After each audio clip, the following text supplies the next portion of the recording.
সম্পর্কের জগৎটা না আসলেই বড় অদ্ভুত।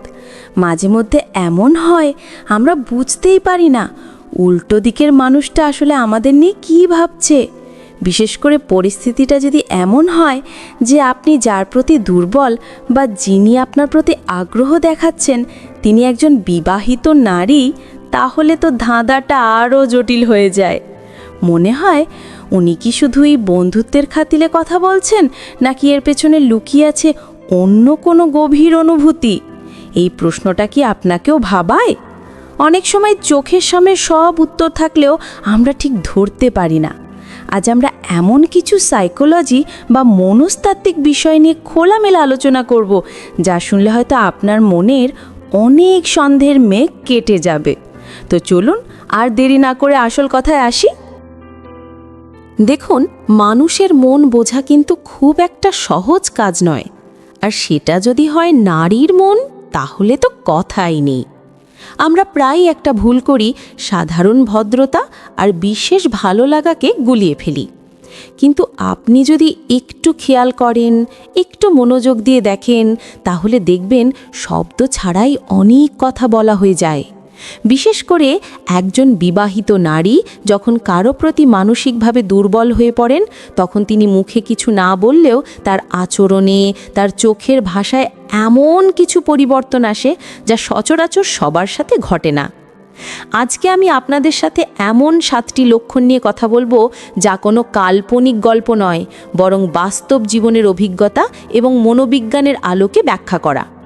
এই লক্ষণগুলো যদি আপনি কারো মধ্যে দেখেন, তাহলে মোটামুটি নিশ্চিত হতে পারেন যে তিনি আপনাকে নিয়ে একটু আলাদাভাবেই ভাবছেন।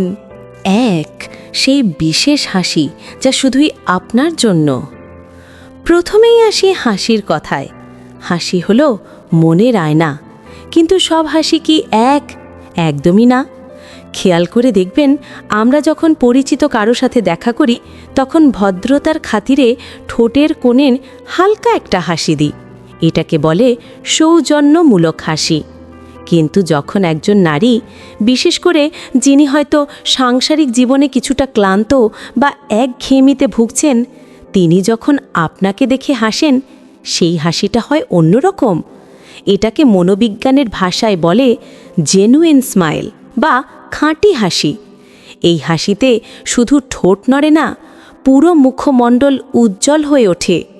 বিশেষ করে চোখের কোণে ছোট ছোট ভাঁজ পড়ে, চোখগুলো যেন হাসতে থাকে। তিনি যখন অন্য 10 জন মানুষের সাথে কথা বলেন, তখন তার হাসিটা কেমন থাকে, আর যখন আপনার দিকে তাকান বা আপনার কথা শোনেন, তখন সেই হাসিতে কি কোনো বাড়তি উজ্জ্বলতা থাকে? যদি দেখেন আপনাকে দেখলেই তার চোখে মুখে একটা অকারণ খুশির ঝিলিক দেখা যায়, তাহলে বুঝবেন এই হাসিটা সাধারণ নয়, এর শেকড় অনেক গভীরে। 2. আপনার ছোটোখাটো বিষয় মনে রাখা। দ্বিতীয় যে বিষয়টি খেয়াল করবেন তা হলো মনোযোগ। এই ব্যস্ত জীবনে আমরা তো নিজেদের কথাই ঠিকমতো মনে রাখতে পারি না, সেখানে অন্যের ছোটোখাটো বিষয় মনে রাখাটা কিন্তু 4টিখানি কথা নয়। ধরুন, আপনি কোনো একদিন কথায় কথায় বলেছিলেন যে আপনার নীল রং পছন্দ, কিংবা ছোটবেলায় আপনি বৃষ্টিতে ভিজতে ভালোবাসতেন, অথবা আপনার কোনো একটা বিশেষ খাবারের কথা বলেছিলেন। বেশ কিছুদিন পর হঠাৎ তিনি যদি সেই প্রসঙ্গটা তোলেন বা আপনার পছন্দের সেই খাবারটা নিজ হাতে তৈরি করে নিয়ে আসেন, তখন আপনি কি ভাববেন? একজন সাধারণ বন্ধু বা কলিগ এত খুঁটিনাটি মনে রাখেন না। যখন কেউ আপনার বলা তুচ্ছ কথাগুলো কেউ যত্ন করে মনের মণিকোঠায় জমিয়ে রাখে, তখন বুঝতে হবে আপনি তার ভাবনার একটা বিশাল অংশ জুড়ে আছেন।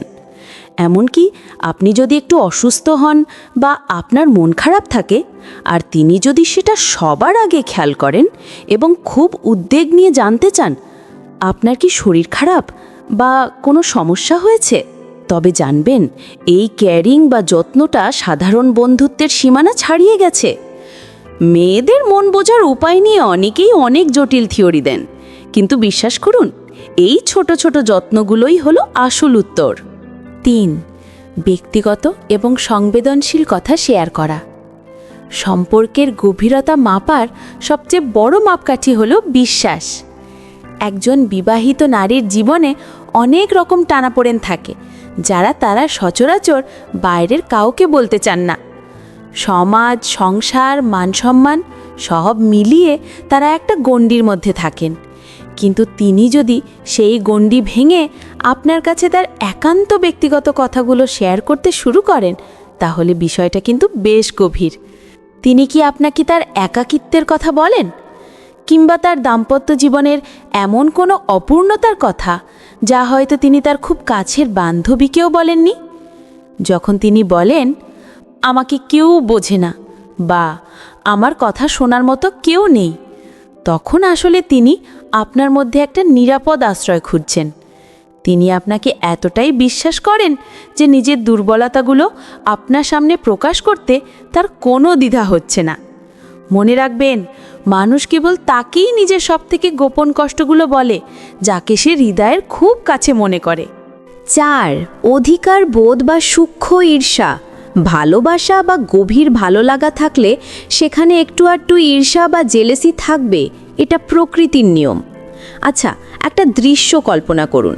আপনি হয়তো অন্য কোনো নারী কলিগ বা বান্ধবীর সাথে খুব হেসে হেসে কথা বলছেন বা অন্য কারোর প্রশংসা করছেন। ঠিক সেই মুহূর্তে তার প্রতিক্রিয়াটা কেমন হয়? তিনি কি হঠাৎ চুপ হয়ে যান, নাকি তার চেহারায় একটা বিরক্তিকর ভাব ফুটে ওঠে? অথবা তিনি কি ঘুরিয়ে ফিরিয়ে জানার চেষ্টা করেন ওই মহিলাটি কে বা তার সাথে আপনার সম্পর্ক কি? মুখে হয়তো তিনি কিছুই বলবেন না, কিন্তু তার আচরণে একটা অস্থিরতা কাজ করবে।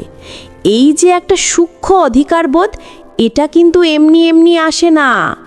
বিবাহিত নারী প্রেমে পড়লে কি করে, এই প্রশ্নের উত্তরে অনেক বিশেষজ্ঞই বলেন যে এই জেলেসি বা ঈর্ষা হলো অন্যতম প্রধান লক্ষণ। তিনি অবচেতনভাবেই চান আপনার মনোযোগটা যেন শুধু তার দিকেই থাকে। 5 হচ্ছে ভবিষ্যতের কল্পনায় আপনাকে রাখা। এটা বেশ ইন্টারেস্টিং একটা পয়েন্ট। একজন বিবাহিত মানুষ সাধারণত তার বর্তমান সংসার এবং ভবিষ্যৎ পরিকল্পনা নিয়ে ব্যস্ত থাকেন। সেখানে বাইরের কারো জায়গা হওয়াটা খুব কঠিন, কিন্তু কথার ছলে তিনি কি মাঝে মধ্যে এমন কোনো কথা বলেন যেখানে আপনাদের দুজনের একটা কাল্পনিক ভবিষ্যতের ইঙ্গিত থাকে? হয়তো তিনি দীর্ঘশ্বাস ফেলে বললেন, ইস, আমাদের যদি আরও 10 বছর আগে দেখা হতো, কিংবা আপনার মতো কাউকে পেলে জীবনটা অন্যরকম হতো। এই ধরনের কথাগুলো আপাত দৃষ্টিতে সাধারণ আফসোস মনে হতে পারে, কিন্তু এর পেছনে লুকিয়ে থাকে এক গভীর আকাঙ্ক্ষা। তিনি হয়তো অবচেতন মনে ভাবছেন আপনার সাথে জীবনটা কাটালে কেমন হতো। তিনি যখন তার ভালো লাগা, মন্দ লাগা বা স্বপ্নের কথা বলেন এবং সেখানে আপনাকে কানেক্ট করার চেষ্টা করেন, তখন বুঝবেন তিনি আপনাকে শুধুই বর্তমানের বন্ধু হিসেবে দেখছেন না, বরং কল্পনার জগতে আপনাকে নিয়ে তিনি অনেক দূর এগিয়ে গেছেন। 6. শারীরিক নৈকট্য বা ফিজিক্যাল টাচ। কথার ভাষা মিথ্যে হতে পারে, কিন্তু শরীরের ভাষা বা বডি ল্যাঙ্গুয়েজ খুব একটা মিথ্যে বলে না। যখন আমাদের কাউকে ভালো লাগে, আমরা অজান্তেই তার কাছাকাছি থাকতে চাই। এটা কি বলে প্রক্সিমিক্স বা ব্যক্তিগত দূরত্বের তত্ত্ব। খেয়াল করবেন, তিনি কি কথা বলার সময় আপনার খুব কাছাকাছি এসে দাঁড়ান, কিংবা হাঁটার সময় পাশাপাশি ঘেঁষে হাঁটেন। অনেক সময় দেখা যায় হাসতে হাসতে তিনি হয়তো আলতো করে আপনার হাত স্পর্শ করলেন, কিংবা আপনার শার্টের কলারটা ঠিক করে দিলেন বা পিঠে হাত রাখলেন। এই যে আননেসেসারি টাচ বা অকারণে স্পর্শ করা, এটা কিন্তু খুব শক্তিশালী একটা সিগন্যাল। তিনি হয়তো নিজেও বুঝতে পারছেন না, কিন্তু তার শরীর এবং মন চুম্বকের মতো আপনার দিকে আকর্ষিত হচ্ছে। এই স্পর্শগুলো বুঝিয়ে দেয় যে তিনি আপনার সাথে একটা কমফর্ট জোন বা স্বস্তির জায়গা তৈরি করে ফেলেছেন, যেখানে কোনো জড়তা নেই। শেষ যে লক্ষণটি নিয়ে কথা বলবো তা হলো আপনার জীবনের সিদ্ধান্তে নিজেকে জড়ানো, আপনার জীবনের উপর তার প্রভাব খাটানোর চেষ্টা। তিনি কি আপনার জীবনের গুরুত্বপূর্ণ সিদ্ধান্তগুলোতে মতামত দিতে চান? আপনি কি করবেন, কোথায় যাবেন, ক্যারিয়ারে কোন পথে এগোবেন, এসব নিয়ে তিনি কি খুব চিন্তিত থাকেন? শুধু তাই নয়, তিনি হয়তো মাঝে মধ্যে আপনার ওপর একটু হুকুমও চালান, যেমন এই শটটা পরবেন না, ওটায় আপনাকে ভালো লাগে না, কিংবা এত রাত করে বাড়ি ফিরবেন না। এই যে আপনার ভালো মন্দ নিয়ে অতিরিক্ত চিন্তা আর আপনার জীবনের ওপর এক ধরনের অধিকার খাটানো, এটা প্রমাণ করে যে তিনি আপনাকে তার নিজের জীবনেরই একটা অংশ মনে করেন। তিনি চান আপনার জীবনটা সুন্দর হোক আর সেখানে তার একটা বড় ভূমিকা থাকুক। এতক্ষণ তো আমরা লক্ষণগুলো নিয়ে অনেক কথা বললাম, তবে ভিডিওর এই পর্যায়ে এসে আমি আপনাদের খুব গুরুত্বপূর্ণ একটা কথা বলতে চাই, যেটা না বললে আলোচনাটা অসম্পূর্ণ থেকে যাবে। দেখুন, কারো মনে ভালো লাগা তৈরি হতেই পারে, এটা মানুষের সহজাত প্রবৃত্তি।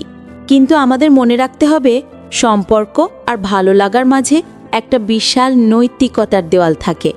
একজন বিবাহিত নারীর সাথে সম্পর্কে জড়িয়ে পড়াটা সাময়িকভাবে রোমাঞ্চকর মনে হতে পারে, কিন্তু এর ভবিষ্যৎ এবং ফলাফল অনেক সময় খুব একটা সুখকর হয় না। এখানে শুধু দুটি মানুষের বিষয় নয়, এর সাথে জড়িয়ে থাকে একটি পরিবার, সন্তান এবং সমাজের অনেক কিছু। আপনি যদি বুঝতে পারেন যে তিনি আপনার প্রতি দুর্বল, তাহলে হুট করে কোনো আবেগী সিদ্ধান্ত নেবেন না, বরং নিজেকে প্রশ্ন করুন, এই সম্পর্কের গন্তব্য কোথায়? কখনো কখনো দূরত্ব বজায় রাখাটাই হয়ে ওঠে সবচেয়ে বড় সম্মানের কাজ। কারো দুর্বলতার সুযোগ না নিয়ে তাকে মানসিকভাবে সাপোর্ট দেওয়া এবং একটা সুস্থ বন্ধুত্বের সম্পর্ক বজায় রাখাটাই হলো প্রকৃত পুরুষত্বের পরিচয়। কারো সাজানো সংসার বা জীবন যেন আপনার কারণে বিপর্যস্ত না হয়, সেদিকে খেয়াল রাখাটা আমাদের সবার নৈতিক দায়িত্ব। সবশেষে একটা কথাই বলবো, মানুষের মন বোঝা যেমন কঠিন, তেমনি সেই মনের যত্ন নেওয়াটাও জরুরি। আপনি যদি আপনার জীবনে বা আপনার চারপাশের কারো মধ্যে এই লক্ষণগুলো দেখে থাকেন, তবে তাড়াহুড়ো করবেন না। সময় নিন, পরিস্থিতি বুঝুন এবং সবচেয়ে বড় কথা, বিবেকের সাথে সিদ্ধান্ত নিন। আজকের এই আলোচনা যদি আপনার জীবনের কোনো পরিস্থিতির সাথে মিলে যায় বা আপনি যদি নতুন কিছু জানতে পারেন, তাহলে ভিডিওটিতে একটা লাইক দিতে ভুলবেন না। আপনার একটা লাইক আমাকে নতুন ভিডিও তৈরির উৎসাহ যোগায়। আর আপনি কি কখনো এমন পরিস্থিতির মুখোমুখি হয়েছেন? বা আপনার কি মনে হয় এই লক্ষণগুলো কি আসলেই সঠিক? নিচে কমেন্ট করে আপনার অভিজ্ঞতা বা মতামত আমাদের জানাতে পারেন। আমি সবার কমেন্ট পড়ার চেষ্টা করি। আর হ্যাঁ, যারা এখনও আমাদের পরিবারের সদস্য হননি, তারা দয়া করে সাবস্ক্রাইব বাটনটি চেপে আমাদের সাথেই থাকুন। খুব শিগগিরই দেখা হচ্ছে নতুন কোনো ভিডিওতে। ততক্ষণ পর্যন্ত ভালো থাকুন, সুস্থ থাকুন এবং নিজের ও প্রিয়জনদের খেয়াল রাখুন। ধন্যবাদ।